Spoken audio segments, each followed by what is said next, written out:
సంక్రాంతి అంటే కనీసం వారం రోజుల ముందైనా పిండి వంటలతో ఇల్లంతా గుమగుమలాడేది.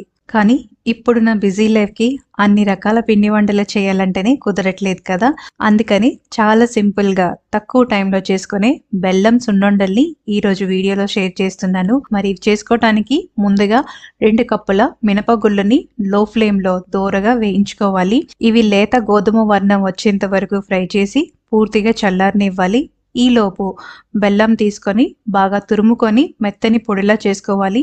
మీరు కావాలంటే గ్రైండింగ్ కూడా చేసుకోవచ్చు. మినపగుళ్ళు చల్లారాక మిక్సీలో వేసి పొడిలా చేసుకోవాలి. మరీ మెత్తగా కాకుండా చేతికి తగిలేటప్పుడు కాస్త గరుకుగా ఉండేటట్టు గ్రైండ్ చేసుకోండి. గ్రైండ్ చేసుకునేటప్పుడే 3 యాలకులను వేసి గ్రైండ్ చేసుకోండి. తర్వాత గిన్నెలో గ్రైండ్ చేసుకున్న మినపప్పు, బెల్లం పొడి వేసి బాగా కలుపుకొని తర్వాత గోరువెచ్చని నెయ్యి కొద్దిగా వేసి బాగా కలుపుకొని ఇలా సున్నుండల్లా చుట్టుకోవాలి.